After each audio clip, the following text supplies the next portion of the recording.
Hello, everyone. Hi. Oh, very friendly. It's awesome. Yeah, Ryan was saying that I'm very friendly. Scarlett's very friendly. I think Ryan is one of the friendliest people I've met in Taipei. So thank you for gathering us here tonight, Ryan. I really appreciate it. Cool.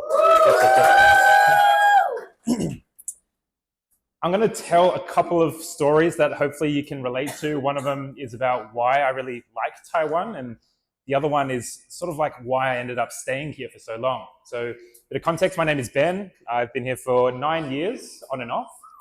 Yeah, it's a long time. Yeah. So, jumping back, the year is 2017. I've been here for about a year, and it's a Sunday morning. I'm a little bit hungover, and it's 11 o'clock in the morning. I need to eat something, right? So, I go outside, and it's like 35 million degrees outside, and I'm looking for a restaurant. Find a little restaurant, and as I walk in, the lady at the front, she goes, like, "Ni hao," like very enthusiastic, like "Ni hao," like "Nei yong wai dai." It's like, "Do you want to dine in or take away?" And I was like, "Oh, my head hurts." I'm like, "Oh, Nei yong," and then she looks at me. She's like, "Wow, 你中文这么好."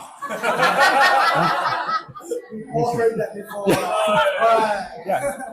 She's like, 你来多久? So how long have you been here for? It's like, 一年半, 一年半, 那你讲中文这么好. And just so enthusiastic, so heartfelt.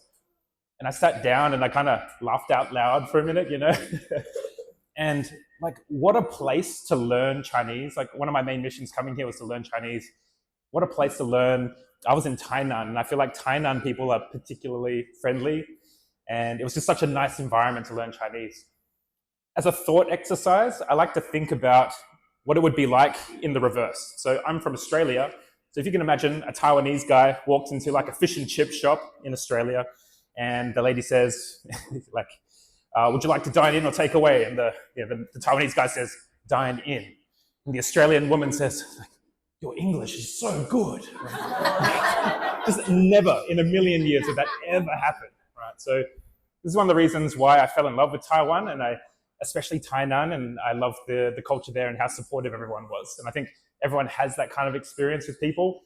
I often call it Taiwanese random act of kindness. People are just overwhelmingly nice. Yeah. That's the first story.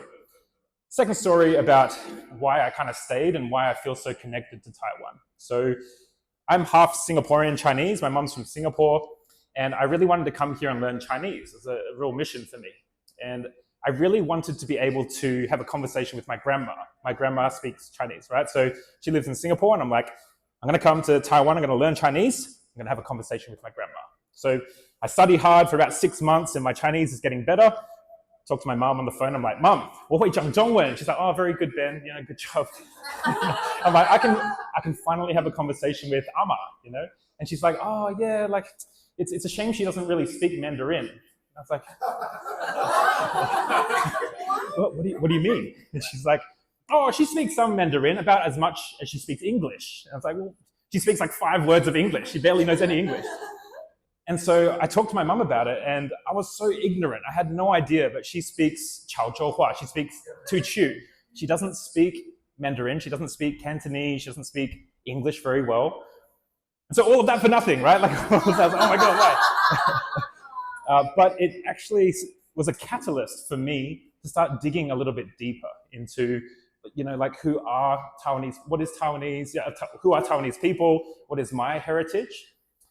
And it kind of clicked for me a few things about why I like Taiwan so much. And there's a lot of similarities between people from Chaozhou originally and Taiwan. So number one was the food. As soon as I arrived here, I noticed that all the food is basically what my mum cooks. I see things like zongzi, I see things like Tan restaurants, all the vegetables and stuff. It's very similar to what my mum cooks.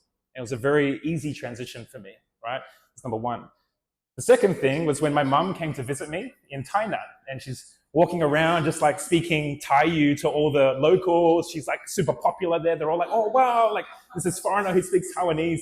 And she was so cool. It was the first time I ever saw her in like this light of being so cool, I was like, wow, it's kind of like, I guess, an Australian talking to a Brit. There's like a lot of cultural similarities there, right? And the third one, the really big one for me was when I used to teach, and I was teaching and I was looking at the class list, And I saw one of the last names of the kid is the same last name as my family name, which is Yen. My Chinese family name is Yen, like Yensa, the yen color. And I was like, oh, like why? And then I dug a little bit deeper and found out that there's a lot of kids in Taiwan, a lot of people in Taiwan with that last name. So I think that if I had moved to somewhere like Spain or Argentina or somewhere, I would have probably had a good time, but I wouldn't have these threads, these commonalities where I feel very connected to the place. So, over the years, I've thought about leaving a few times. I almost left, and I always come back, right? And I think Taiwan's a very, very special place for me for that reason. So that's my Taiwan story. I look forward to hearing your stories as well. And yeah, have a lovely night. Thanks. A round of applause for that.